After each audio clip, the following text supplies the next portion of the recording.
नमस्कार दोस्तों, आपके लिए मैं लेकर आ गया हूँ इंडिया से नेपाल की टूर। तो जैसे ही नेपाल जाने के लिए आप तैयार होंगे, सबसे पहले इंडिया बॉर्डर से आप नेपाल बॉर्डर जाएंगे और नेपाल बॉर्डर जाने के बाद आपको सबसे पहले 4 व्हीलर हो या 2 व्हीलर, उसके लिए आपको सुविधा या कस्टम कटाना पड़ता है, जिसके लिए आपको कुछ पैसे देने पड़ते हैं। इसके लिए आपको सुविधा में आपको 20 रुपया लगता है और कस्टम कटाने के लिए आपको गाड़ी के हिसाब से आपके जितने दिन रहेंगे उसके हिसाब से वो कस्टम कटाना पड़ता है। दोस्तों, सुविधा सिर्फ 2 घंटे के लिए मिलता है और आपको इंडियन करेंसी या कुछ भी नेपाली हो तो 20 रुपये आपको लगता है। इंडियन करेंसी आप 10 रुपये भी देंगे तो चल सकता है। लेकिन दोस्तों, जैसे ही आप ये सब कर लेते हैं तब आप जो कि नेपाल में प्रवेश कर सकते हैं। जैसे ही नेपाल आते हैं दोस्तों, तो सबसे पहले हम कुछ हेल्थ केयर जाते हैं, अपना कुछ टैबलेट लेते हैं, जिसकी वजह से मुझे जो दिक्कत हो रही थी, उसमें परेशानी हो रही थी, उसके लिए मैंने एक टैबलेट लिया। और ऐसे ही आते ही मैंने फिर हेल्थ केयर पे गए और वहाँ पे कुछ सामान था लेना, जो कि डॉक्टर का कुछ था ऐसे। तो मैंने वहाँ पे चेक किया, वहाँ पे तो मिल गया, लेकिन आप देखना था कि यहाँ का रेट और दूसरी जगह का रेट कितना था, तो वो हमको देखना था। तो हमने वहाँ पे गाड़ी लगाई और फिर चारों तरफ कैमरे घुमाए और आपको मैं दिखाता हूँ। कुछ मुझे लिमिटेड कंपनी का जो कि लोगो मिला, जो कि आपको मैं दिखाऊंगा इस वीडियो में, जो जूम करके देखिए। यहाँ पे लिखा हुआ था छिन्नमस्ता। आप तो देख रहे होंगे, पढ़े होंगे कि छिन्नमस्ता, कुछ ऐसे ही है। फिर वहाँ से हम निकल गए और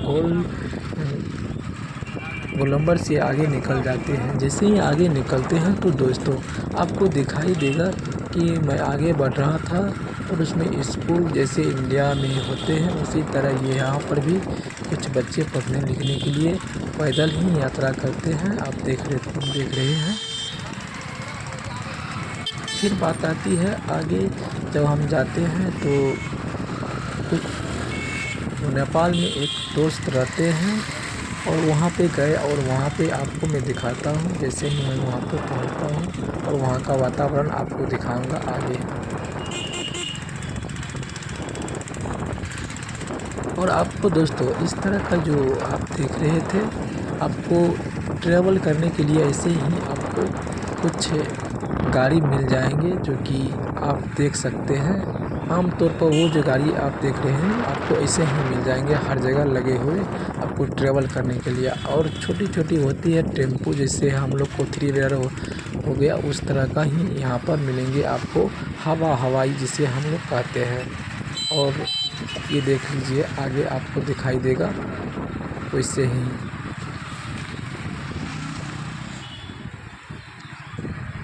दोस्तों, फिर रोड क्रॉस करने के बाद आपको मैं आगे दिखाता हूँ। जैसे ही हम वहाँ से आगे निकलते हैं फिर आपको दिखाता हूँ कि नज़दीक में एक आपको दिख जाएगा कि गार्ड खड़ा हुआ है और गार्ड हम लोग को ही देख रहे थे। इधर देखिए, जैसे ही मुड़ते हैं तो गार्ड इधर ही देखते हैं और फिर हम लोग वहाँ से आगे निकल जाते हैं।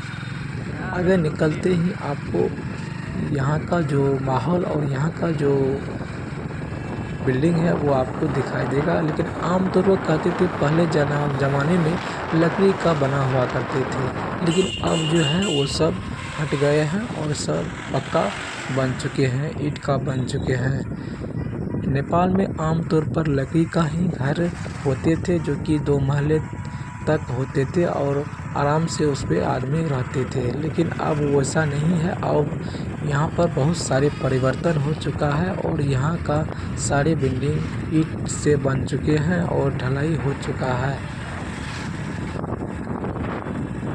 पहले की बात करें तो पहले बहुत ज़्यादा लकड़ी हुआ करते थे। दोस्तों, अब देखिए मैं आ गए यहाँ पे, जो कि दोस्त था एक तो वहाँ पे रुके और फिर हमने ऊपर चले गए रूम में। आपको आपको यहाँ का दिखाते हैं किस तरह सा था। और फिर हमने गाड़ी लगाई और वहाँ से दोस्त से मिलने के बाद फिर हम वहाँ से निकल गए।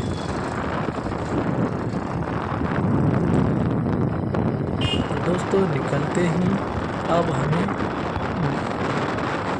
जैसे ही निकले तो बस हमको भूख लग रही थी और अब मुझे खाने का तलाश था। दोस्तों जैसे आप देख रहे हैं आगे वो टेम्पो चल रही है और ऐसे ही हम लोग टेम्पो के पीछे ही चल रहे थे और ये टेम्पो आगे निकल जाती है। और गोलम्बर से जैसे ही हम आगे निकलते हैं तो दोस्तों आपको देखना कुछ हमारी एक्सीडेंट हो जाती है, लेकिन वहाँ पे कुछ नहीं होते हैं और थोड़ा मोड़ा इधर उधर होता है। देखिए दोस्तों जैसे वो टेम्पो अपने साइड चले जाते हैं और हम लोग इधर चले जाते हैं, पीछे से एक टेम्पो आती है और अचानक आगे में रुक जाती है, जो कि गलती इसी का। और फिर क्या था, मेरी टक्कर हो जाती है टेम्पो से और हम दोनों गिर जाते हैं बैग से। और फिर बैग को हम उठाने लगते हैं, उठाकर फिर सोचते हैं कि चलते हैं।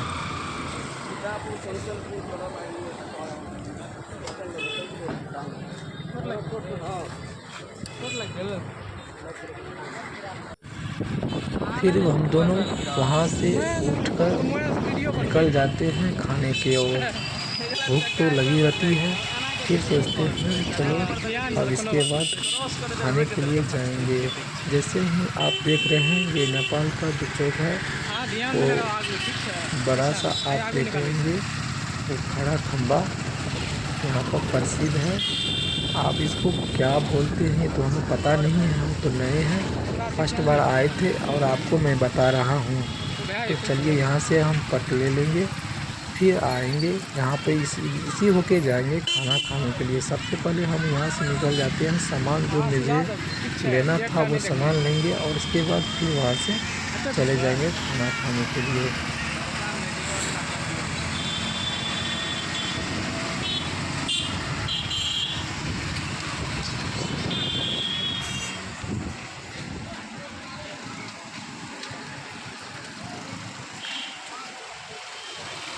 जैसे ही दोस्तों हम यहाँ पर रुकते हैं तो मेरा जो था वो आईना लगा हुआ गाड़ी का वो टेढ़ा था, तो मैंने उसे सीधा कर दिया मार मार के।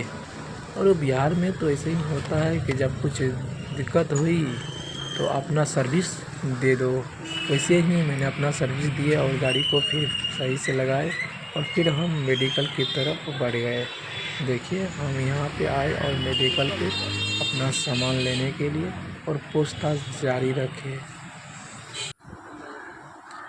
और फिर आ गए हम लोग खाना खाने के लिए। आप देख रहे हैं यही है नेपाल का बहुत ज़बरदस्त, और यहाँ पे मीट बनता है और मछली, सिर्फ दो ही चीज़ यहाँ पर बनाया जाता है और बहुत अच्छे तरह से खिलाते हैं। आप यहाँ पे कोई भी ड्रिंक ले सकते हैं, क्योंकि यहाँ पे न तो आपको कोई चार्ज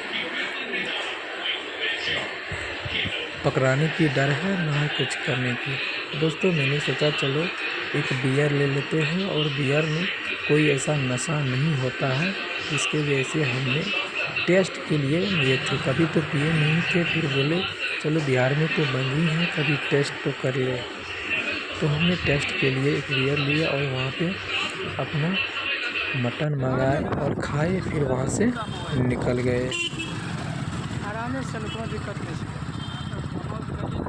दोस्तों वहाँ से निकलते ही आपको बहुत सारे दिखते होंगे घर मकान, जो कि इस तरह का पहले नहीं हुआ करते थे। यहाँ पर आपको नज़ारा पहले का अलग था और यहाँ पे अब अलग हो चुके हैं, क्योंकि इसका नज़ारा देख कर के आपको बहुत ही रोमांचक मालूम होता होगा। तो जैसे ही हम लोग वहाँ पे जाते हैं आपको दिखाई देगा।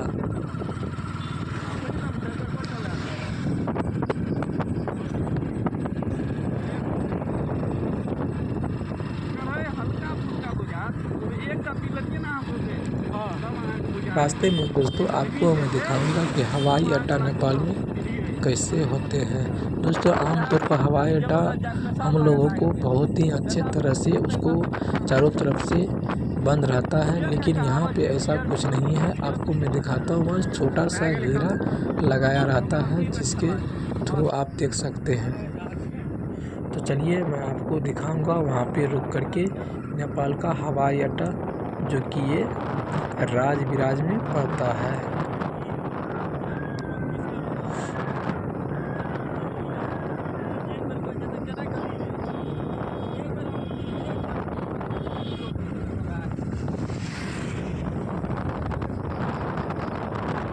जाते वक्त हमको ये हवाई अड्डा दिखा तो मैंने सोचा चलो यहाँ पे रुक करके मैं आपको दिखा दूँ। तो चलिए मैं आपको दिखा देता हूँ यहाँ का हवाई अड्डा किस तरह का होता है। आपको मैं जूम कर रहा हूँ और आप जूम करके आप देख सकते हैं कि ये इसी तरह का हवाई अड्डा यहाँ नेपाल में होता है। और हम लोग को बहुत ही सुविधा, बहुत ही सतर्क के साथ बनाया जाता है जिससे कि कोई दिक्कत ना हो। लेकिन यहाँ पर ऐसा कुछ नहीं है, आप नॉर्मल देखेंगे और नॉर्मल की तरह है।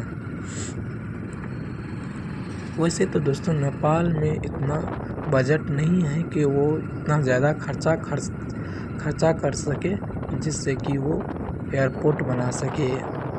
आप यहाँ का एयरपोर्ट देख सकते हैं कि किस तरह का है।